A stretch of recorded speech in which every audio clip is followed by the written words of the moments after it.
12 லக்னங்களுக்கும் லக்னத்தில் குரு இருந்தா என்ன பலன் அப்படிங்கிறதுல ஏற்கனவே மேச லக்னத்திற்கு லக்னத்துல குரு இருந்தா என்ன பலன் அப்படிங்கிறத நம்ம பார்த்துட்டோம். அதன் அடிப்படையில இங்கே ரிஷப லக்னத்திற்கு லக்னத்தில் குரு இருந்தா என்ன பலன்? இந்த லக்னத்தில் குரு இருப்பது அம்சயோகம் என்று சொல்லப்படுகிறது. அந்த அம்சயோகம் என்று சொல்லப்படும் போது அந்த குருவினுடைய பொதுவான காரகங்கள் அந்த ஜாதகனுக்கு கிடைக்கப்பெறுகிறது. இப்போ குருவினுடைய பொதுவான காரகங்கள் அப்படிங்கிறது இங்கே சமுதாயத்தில் ஒரு நன்மதிப்பை கொண்டவராக அந்த மனிதனை இங்கே மாற்றும். 10ஆம் பாவகம் வலுப்பெற்றிருந்தா குருவினுடைய காரகமான உணவு துறைகளில், உணவு சார்ந்த துறைகளில் அந்த மனிதனை தொழில் செய்ய வைத்து அதன் மூலமா லாபத்தை கொடுப்பதற்கு கடமைப்படும். இதனோடு இணைந்து அது 6ஆம் பாவகம் வலுப்பெற்றிருந்தா இந்த உணவு காரக நிறுவனங்கள்ல அந்த நிறுவனத்தினுடைய ஒரு இன்சார்ஜ் அளவுக்கு அந்த மனிதனை இங்க பணி செய்ய வைக்கும். பின் அவனுடைய குடும்ப வாழ்க்கை அப்படிங்கிறது இங்க ஒரு இறையியல் தன்மையோடு கலந்திருக்கும். அனைத்தும் லக்னத்தில் குரு இருப்பவர்களுக்கு குருவினுடைய பொதுவான காரகங்கள் 2 லக்னங்களுக்கும் அந்த லக்னாதிபதி அப்படிங்கிற ஒரு உயிர்வினையை பொறுத்து இந்த அனைத்து கிரகங்களும் பாவக ஆதிபத்திய பலன்களை இங்கே பெற்றிருக்கிறது. இந்த பாவக ஆதிபத்திய பலன்களின் அடிப்படையில் இந்த ரிஷப லக்னத்திற்கு முதன்மையான யோக கிரகம் அப்படிங்கிறது எல்லாராலும் கழித்து கொட்டப்படுகின்ற கிரகங்களில் ரோலக்ஸ் என்று அழைக்கப்படுகின்ற சனிதான்.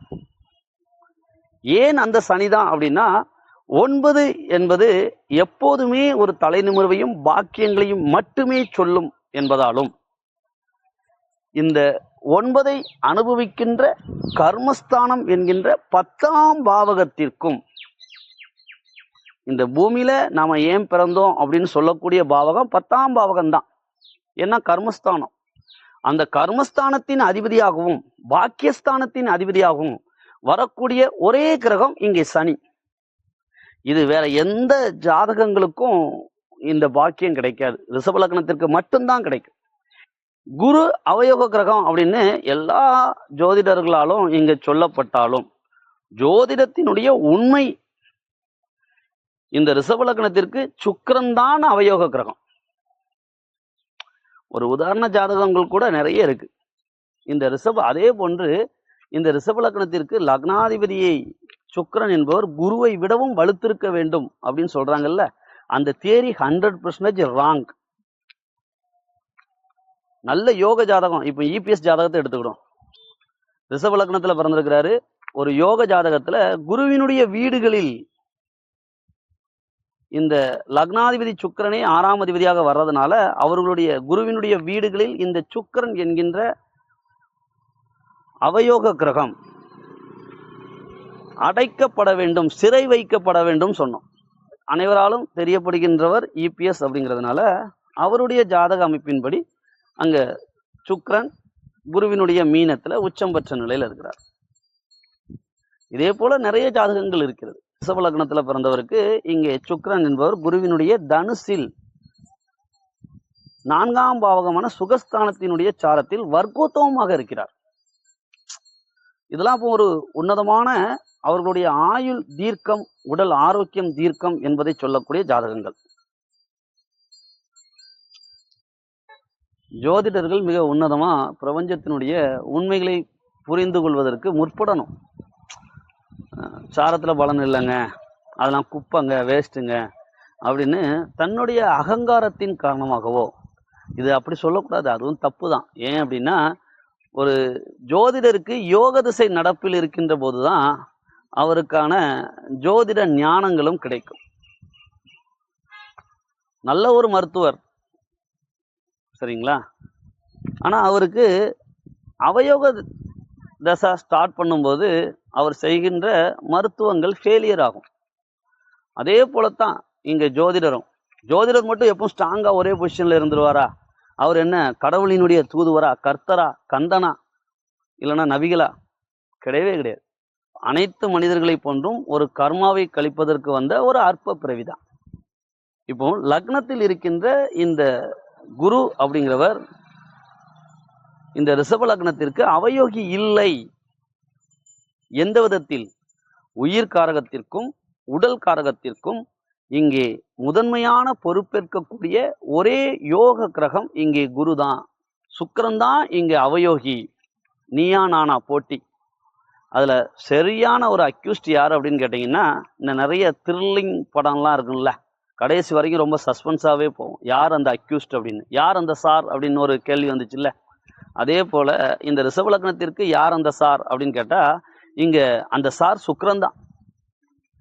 ஜோதிடம் புரிதலுக்காக மட்டும் சொல்றேன், அரசியல் இல்லை.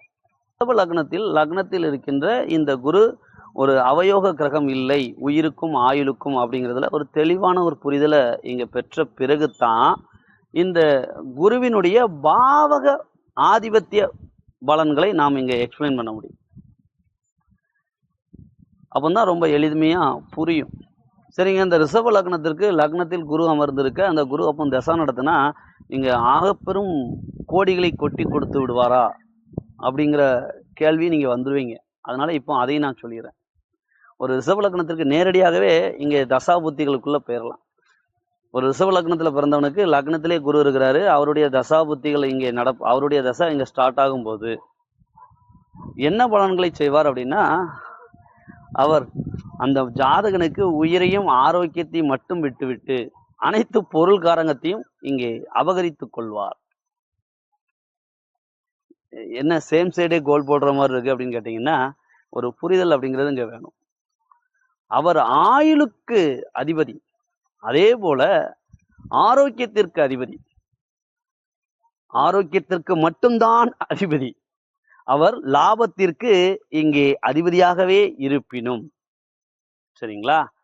ஆனா லாபத்தை அவர் செய்வாரா அப்படின்னு கேட்டீங்கன்னா, அவருடைய தசா புத்தியில் யோகச்சாரங்கள் ஏதேனும் பெற்றிருந்தால் மட்டுமே தான் செய்வாரை தவிர்த்து, அப்போதும் அந்த ஜாதகனை இங்கே வெளியிடங்கள் வெளிநாடுகள் எனும் 8ஆம் பாவகத்தினுடைய ஆதிபத்தியத்தின் வழியாகத்தான் நன்மையை செய்வாரை தவிர்த்து ஆகப்பெரும் யோகங்களை அவர் செய்ய மாட்டார்.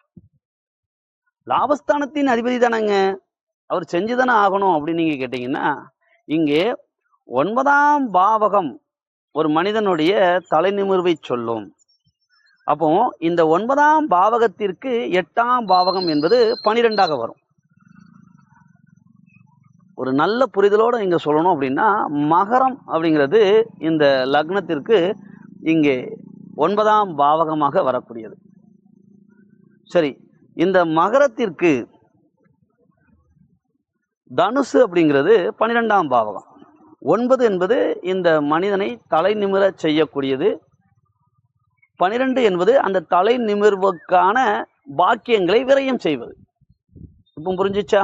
8ஆம் அதிபதி ஏன் இங்கே ஒரு மனிதனுக்கு அவயோக பலன்களை செய்கிறார் அப்படின்னா, 9 என்கின்ற தலை நிமிர்வான பாவகத்திற்கு நல்லதை மட்டுமே கொடுக்கின்ற பாக்கிய பாவகத்திற்கு இவர் 12 என்கின்ற விரய பாவகம்.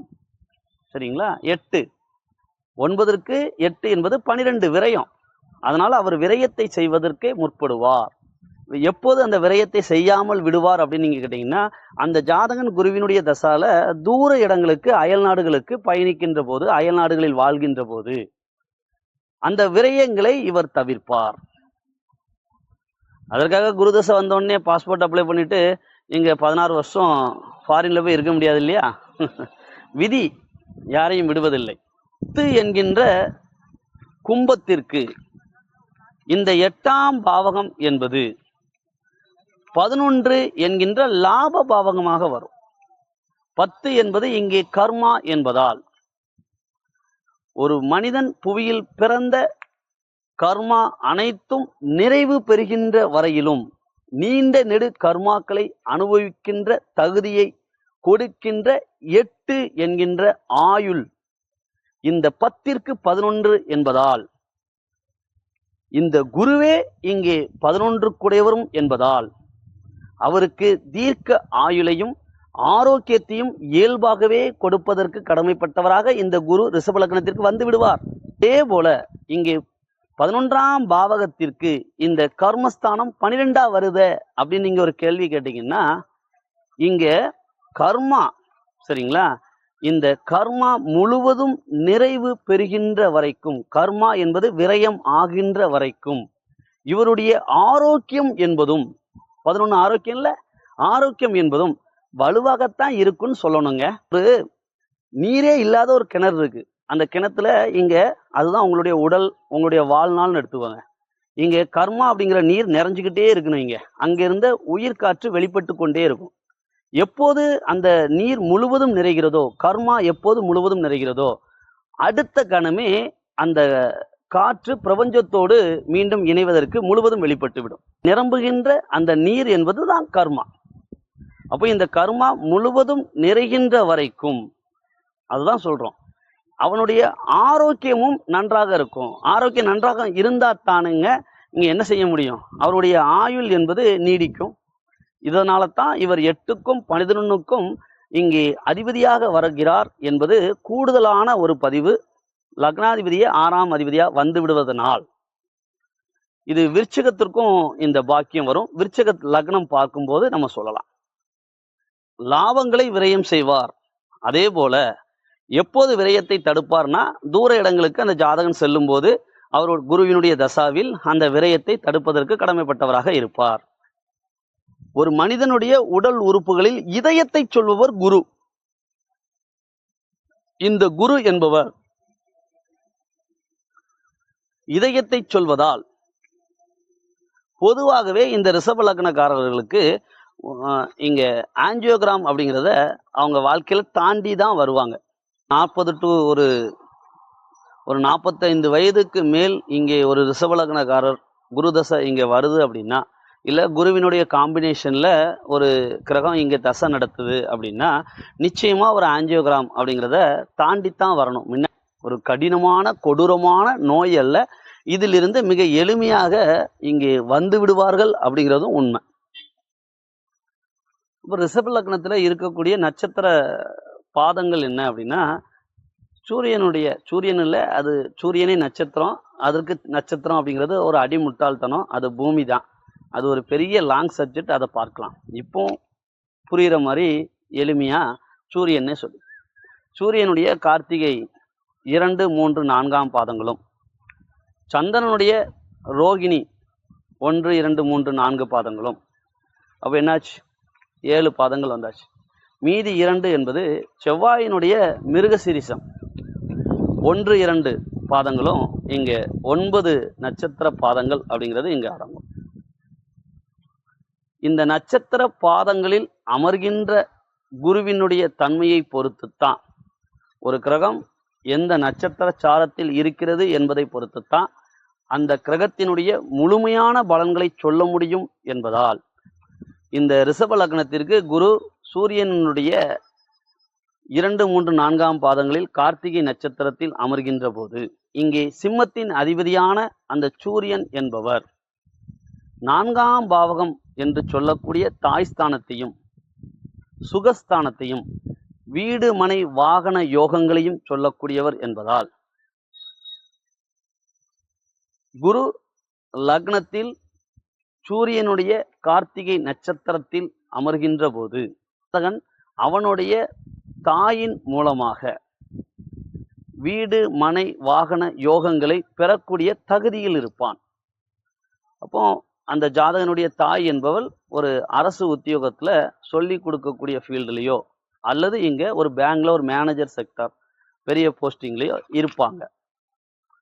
அதன் மூலமா இவனுக்கு இங்க யோகங்களை பெறக்கூடிய தகுதி அப்படிங்கிறது இவனுக்கு கிடைக்கும். அந்த குரு அப்படிங்கிறது சூரியனுடைய கார்த்திகை நட்சத்திர சாரத்தில் அமர்வது கிடைக்கின்ற இயல்பான ஒரு பாக்கியம். ஏன் 4 இங்க வீடு மனையை சொல்வது போல இங்க தாயை சொல்கிறது அப்படின்னு கேட்டீங்கன்னா, முதல்ல ஒரு மனிதன் குடியிருந்தது தாயினுடைய கருவறை தான். அப்போ அதையும் இணைத்துத்தான் இந்த இடத்துல பலன்களை சொல்லணும். 4ஆம் பாவகம் ஏன் தாய் ஸ்தானத்தையும் சொல்கிறதுன்னா அதற்கு காரணம் இதுதான்.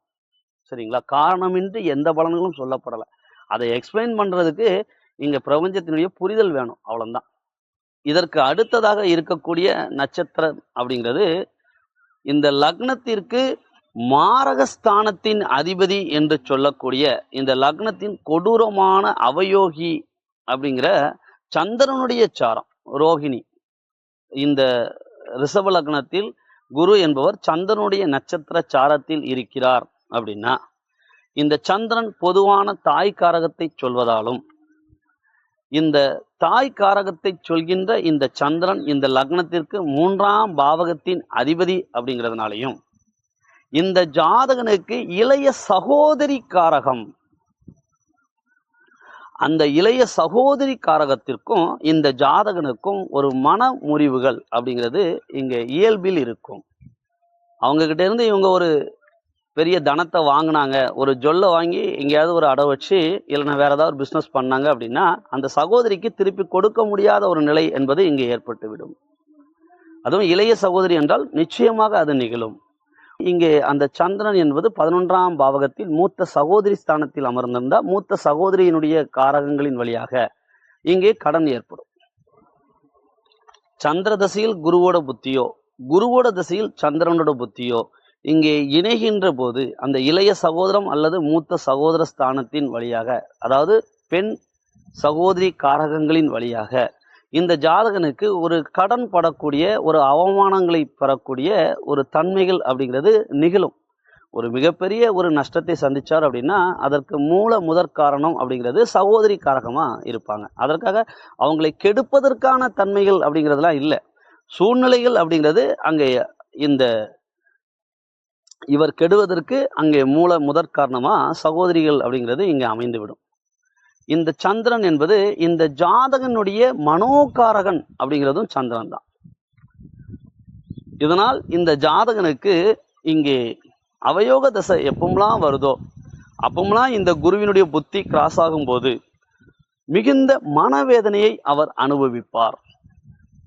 இது மாற்றமில்லாத ஒரு பலன், இது எந்த விதத்திலும் மாறாது. அப்போ ஒரு மனச்சங்கடங்கள்ங்கிறது எப்படி இருக்கும்னு கேட்டிங்கன்னா, ஏதேனும் ஒரு பெண் வழி உறவுகளால் அந்த ஜாதகன் மிகப்பெரிய ஒரு மன துயரங்களை அவன் அடைவான் அவயோக திசையில்.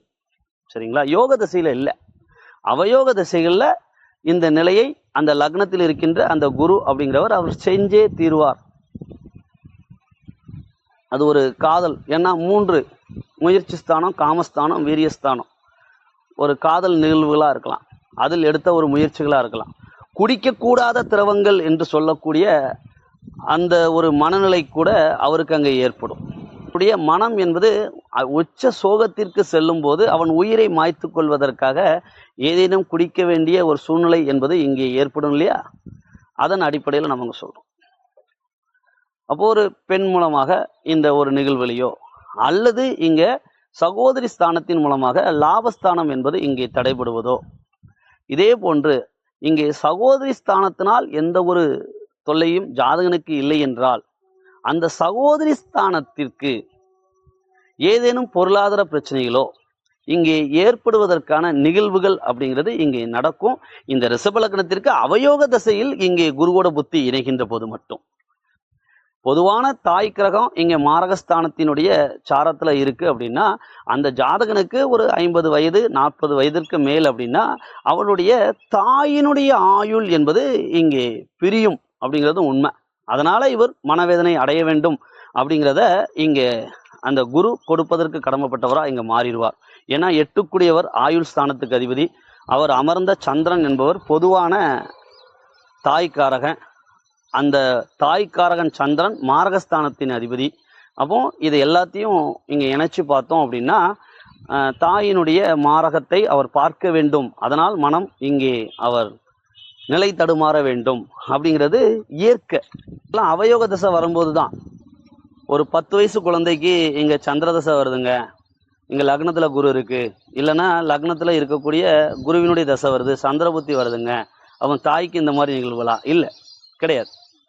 அதுலேயும் நிறைய சந்திரனுக்கு வீடு கொடுத்தவரை பார்க்கணும், சந்திரன் எந்த சாரத்தில் இருக்கிறாருன்னு பார்க்கணும், அவர் எந்த கிரகத்தால் பார்க்கப்பட்டிருக்கிறாருன்னு பார்க்கணும், குரு எந்த கிரகத்தால் பார்க்கப்பட்டிருக்கிறாருன்னு பார்க்கணும். அதனால சுய ஜாதகத்தில் இவ்வளோ பலன்களையும் இணைச்சு பார்க்கணும். இங்கே நாம் சொல்லக்கூடிய பொதுவான ஒரு தன்மை அப்படிங்கிறது இங்கே நிகழும் அப்படின்னு நம்ம சொல்கிறோம். அதனால பயம் தேவையில்லை அப்படிங்கிறதுக்காக சொல்கிறேன். இடைநிலையாக லக்னத்தில் இருக்கக்கூடிய 2 நட்சத்திர பாதங்கள் என்பது செவ்வாயினுடையது மிருகசீரிஷம்.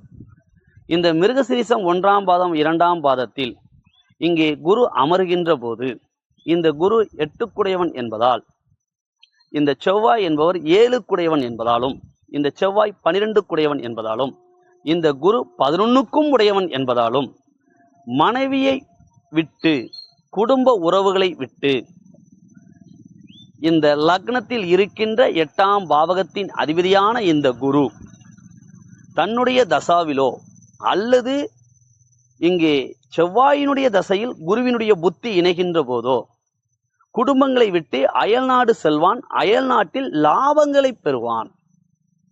ஆனா மனைவியை பிரிந்து அயல்நாடு செல்கின்ற ஒரு தன்மையை அவன் பெறுவான் அப்படிங்கிறது தான் பிராக்டிக்கலான உண்மை.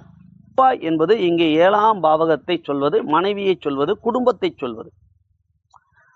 12ஆம் பாவகத்திற்கும் அந்த செவ்வாய் அதிபதியாக இங்க வர்றதுனால இங்க 8 அயல்நாடை சொல்லும். அப்படிங்கிறதுனால லக்னியை பிரித்து அயல்நாட்டிற்கு சென்று அந்த ஜாதகன் லாபத்தை பெற வேண்டும், லாபத்தை ஈட்ட வேண்டும் அப்படிங்கிறத இந்த ஜாதக பலன் இங்கே துல்லியமா உறுதி செய்யும். அது மட்டும் இல்லாம இங்க லாபத்தை ஈட்டக்கூடியது மனைவிக்கு வந்து சேருமான்னு கேட்டீங்கன்னா குருவினுடைய பார்வையை எடுத்துடணும். குருவினுடைய பார்வை நேர் 7ஆம் பாவகத்திற்கு விழும். அப்போ இங்க குடும்ப உறவுகள் என்பது ரொம்ப அந்யோன்யமா இருப்பாங்க. ஓர் உயிர் ஈருடல் அப்படிங்கிற தன்மையில இருப்பாங்க. ஏன் அப்படின்னா இங்க லக்னத்துல இருக்கக்கூடிய குரு அப்படிங்கிறவர் நேரடியா மனைவி ஸ்தானமான 7ஆம் பாவகத்தை பார்க்கும். அது மட்டும் இல்லாம அந்த குருவே இங்கே மனைவி ஸ்தானத்தை சொல்லக்கூடிய செவ்வாயினுடைய நட்சத்திரத்துல இருக்கிறதுனால ரொம்ப ஸ்ட்ராங்கா இருக்கும். மனைவிக்கும் இவங்களுக்கும் உள்ள அந்த உறவுகள் அப்படிங்கிறது ரொம்ப அந்யோன்யமா இருப்பாங்க. சரிங்களா? பொதுவா லக்னத்துல குரு இருக்கிற ஒரு பையன் ஒரு பெண்ணிற்கு ராயல்ட்டியா இருக்கணும் அப்படின்னு நினைப்பான். ஏன் அந்த ஜாதகனுக்கு குரு அமர்ந்த நட்சத்திரத்தின் வழியாக குரு கொடுக்கின்ற பலன்கள். இது எந்த திசை நடந்தாலும் அந்த திசையில் குருவினுடைய புத்திகள் இணைகின்ற போது இங்கே யோக திசையாக இருந்தால் நன்மைகளும், அவயோக திசையா இருந்தா அதுல சில பிரச்சனைகளையும் சேர்த்தே கொடுக்கின்ற தன்மைகளையும் இங்கே பெறும். ரைட். 2ஆம் பாதத்துல குரு இருக்கிறாரு. செவ்வாயோட திசையில குருவோட புத்தி வருது. அவருக்கு ஒரு 45 வயது இருக்குன்னா இங்க மனைவி ஸ்தானத்துக்கு பங்கமா பயமா அப்படின்னா இல்ல. நேரடியா லக்னத்துல இருக்கக்கூடிய குரு 7ஆம் பார்வையா ஒரே நேர்கோட்டில் இருக்கக்கூடிய 7ஆம் பாவத்தை பார்ப்பாரு. அப்ப என்ன இருக்கும் அப்படின்னு பாத்தீங்கன்னா மனைவியை விட்டு வெளியே கடந்து நான் சொன்னல லாபத்தை பெறுகின்ற தன்மையை பெறுவார். இதுவும் ஒரு விதத்துல இங்கே ஒரு பிரிவு தானே. அதை செய்து பிறகு அதீதமான லாபத்தை கொடுப்பார். இந்த மாதிரி தான் பலன்களை இங்க கணக்கிட்டு எடுக்கணும். குருவினுடைய பார்வை திறனை வைத்து குருவினுடைய பலன்களை இங்கே சொல்லலாம். இது மேசத்துக்கு சொன்ன மாதிரி அதே பலன்கள் தானங்க வரும். 5ஆம் பாவகத்தை பார்ப்பார், 7ஆம் பாவகத்தை பார்ப்பார், 9ஆம் பாவகத்தை பார்ப்பார். இதுல என்ன டிஃபரன்ஸ் வரப்போகுதுன்னு கேட்டீங்கன்னா மேச லக்னத்திற்கு 5ஆம் பார்வை என்பது இங்கே சிம்மத்துல விடும். ரிஷபத்திற்கு 5ஆம் பார்வை என்பது இங்கே சிம்மத்திற்கு அடுத்த கன்னியில் விழும்ல. அப்போ டிஃபரன்ஸ் இருக்குல்ல அந்த பாவகத்துல. சரிங்களா? குருவினுடைய பார்வையில வேரியேஷன் இல்லை. ஆனா அந்த பாவக கிரகங்கள் அப்படிங்கிறது இங்க மாறும்ல. அதன் அடிப்படையில இந்த பலனை நம்ம பார்க்கணும். குரு லக்னத்துல இருக்கிறாரு. இங்க 5ஆம் பாவகம் அப்படிங்கிறது புதனினுடையது. பொதுவாகவே ரிஷப லக்னத்திற்கு பிறக்கின்ற குழந்தைகள் அப்படிங்கிறது ரொம்ப ரொம்ப அறிவில் கூடின பிள்ளைகளா இருக்கும். காரணம் ஏன்னு கேட்டீங்கன்னா ஒரு மனிதனுடைய சுய அறிவை சொல்லக்கூடிய கிரகமே புதன் தான். அதனால தான் புதனு மற்ற கிரகங்கள் போலலாம் இங்க குருவை போலவோ, சனியை போலவோ, சந்திரனை போலவோ, எந்த கிரகம் போலவும் அடுத்த வீட்டுல போய் உச்சமாகிறது இல்லை.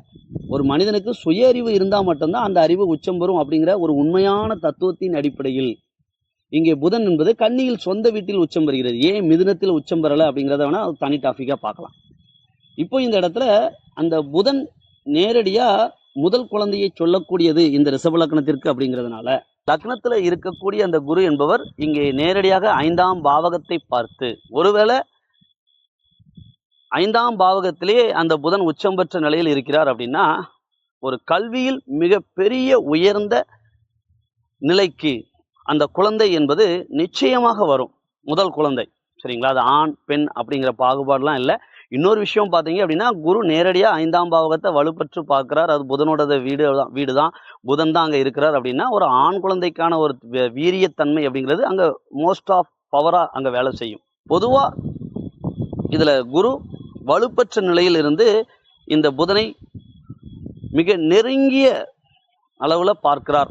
இப்போ குருவும் லக்னத்துல ஒரு 20 பாகையில இருக்கிறார், புதனும் இங்க கண்ணில 22 பாகையில இருக்கிறார் அப்படின்னா துல்லியமா அந்த ஆண் குழந்தைக்கான வீரியத்தன்மை அங்கே செயல்படும். அந்த பையன் ரொம்ப ரொம்ப ஒரு அறிவார்ந்த ஒரு பையனா இருப்பான். இங்க புதிய ரிசர்ச் கண்டுபிடிக்கிறது இருக்கு இல்லையா, அந்த துறைகள்ல அவன் பெரிய ஒரு பொசிஷனுக்கு வருவான் அப்படிங்கிறது தான் நடக்கும். பெண் குழந்தையா இருக்கு, எனக்கு இதே பொசிஷன்ல இருக்கு, பெண் குழந்தையா இருக்கு அப்படின்னா அந்த பெண் குழந்தைக்கும் அந்த பாக்கியம் தான், இதே பலம் தான், அது ஒன்றும் இங்கே மாறாது. அடுத்ததாக இந்த குரு அப்படிங்கிறது நேரடியாக 7ஆம் பார்வையாக 7ஆம் பாவகத்தை பார்க்கும். இந்த 7ஆம் பாவகம் என்பது செவ்வாயினுடைய வீடு. அப்போ இந்த மனைவி எப்படி இருப்பான்னா ரொம்ப ரொம்ப போல்டா இருப்பா.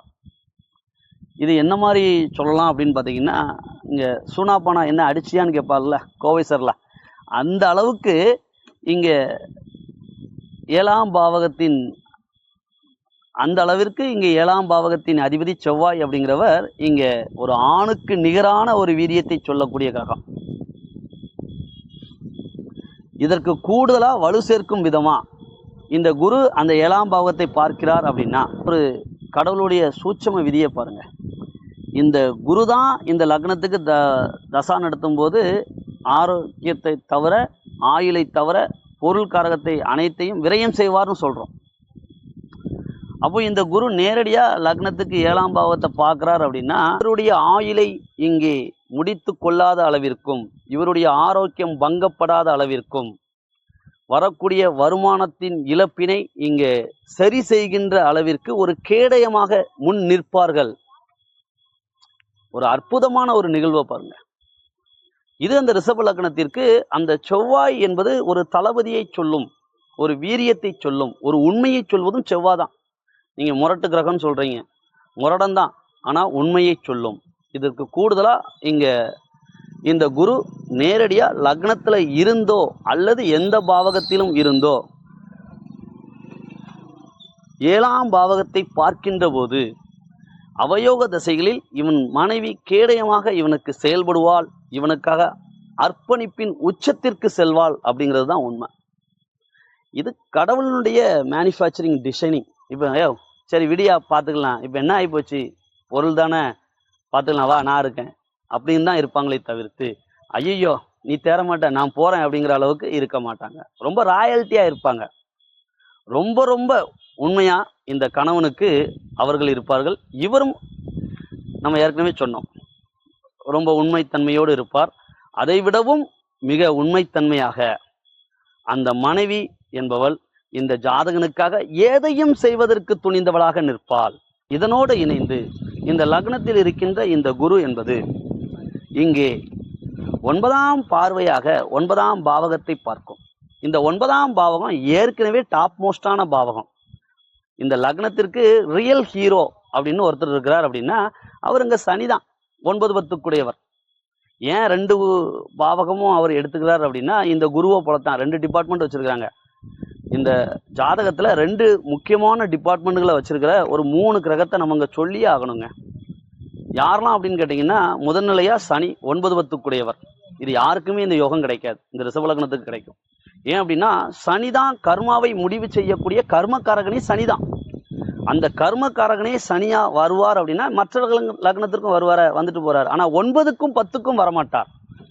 9 என்பது பாக்கியங்களை மட்டுமே சொல்லக்கூடியது. அப்போ இந்த ரிஷப லக்னத்துல பிறந்த ஒரு மனிதன் என்பவன் அவனுடைய தந்தையாக இருக்கட்டும் இல்ல அல்லது இந்த ஜாதகனாக இருக்கட்டும் சனியினுடைய காரகங்களான இரும்பு துறைகள், கால்நடை துறைகள், மூட்டு அறுவை சிகிச்சை மருத்துவமா இருக்கட்டும் அல்லது இங்க பல் மருத்துவமா இருக்கட்டும் அல்லது இங்க சனியினுடைய காரகங்கள் எதுவோ அதில்தான் இந்த ஜாதகன் இங்கே பிழைப்பான், பாக்கியங்களை பெறுவான். அதுதான் அவனுக்கு கர்மா, கொடுக்கப்பட்ட கர்மாவே அதுதான்.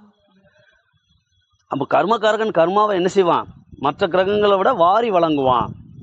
9 கூடிய பாக்கியஸ்தானத்துக்கும் அதிபதி அப்படிங்கிறதுனால அவன் பெற்ற சனியினுடைய காரகத்தை டச் பண்றான் அப்படின்னா அவனுக்கு இங்க சமுதாயத்துல தலை நிமிருவான் அப்படின்னு அர்த்தம். நடக்கின்ற தசாபுத்திகளையும் இங்கே பொறுத்து பலன் சொல்லணும்.